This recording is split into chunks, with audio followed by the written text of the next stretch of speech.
বন্ধুরা, আজ আমি রান্না করব লাউ পাতায় চিংড়ি ভাপা। সেই জন্য দেখো আমি বাজার থেকে বড় বড় সাইজের চিংড়ি মাছ এনেছি। এবার এইগুলোকে কেটে বেছে ধুয়ে নেব। বন্ধুরা, আমি এবার চিংড়ি মাছগুলো ভালো করে ধুয়ে নুন হলুদ মাখিয়ে রেখে দিচ্ছি কিছুক্ষণের জন্য। এরপর বাড়ির গাছের লাউ গাছ থেকে পাতা তুলে আনছি।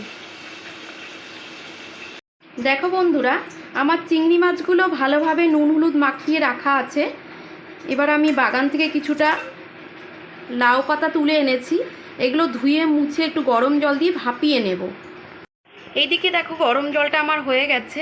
এর মধ্যে আমি লাউ পাতাগুলো দিয়ে একটু এপিট ওপিট করে ধুয়ে নেব। তারপরে আমি একটা মশলা করে নেব। মশলাটার জন্য আমি নিয়েছি কিছুটা পোস্ত, কিছুটা কালো সর্ষে আর কিছুটা কাঁচা লঙ্কা। এই মশলাটা রেডি করে আমার লাউ পাতার পাতুরি রান্না হবে। দেখো বন্ধুরা, আমি যে মশলাটা নিয়েছিলাম ওটা শিলে বেটে নিয়েছি। তারপরে চিংড়ি মাছের মধ্যে দিয়েছি কিছুটা মশলা আর দেব কিছুটা কাঁচা সর্ষের তেল।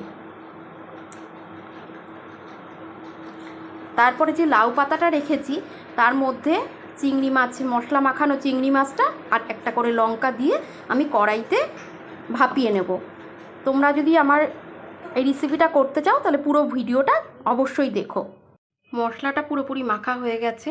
এবার আমি লাউ পাতার মধ্যে দুটো করে চিংড়ি আর অল্প করে মশলা দিয়ে এইভাবে পাতাটাকে দড়ি দিয়ে বেঁধে নেব খুব সুন্দর করে। দেখো বন্ধুরা, আমি লাউ পাতাটা এইভাবে ভাঁজ করে একটা তাওয়ার মধ্যে অল্প তেল দিয়ে সেঁকে নেব। চিংড়ি মাছ যেহেতু অল্প সময় লাগে, খুব তাড়াতাড়ি হয়ে যায়, তাই এটা এইভাবেই হয়ে যাবে।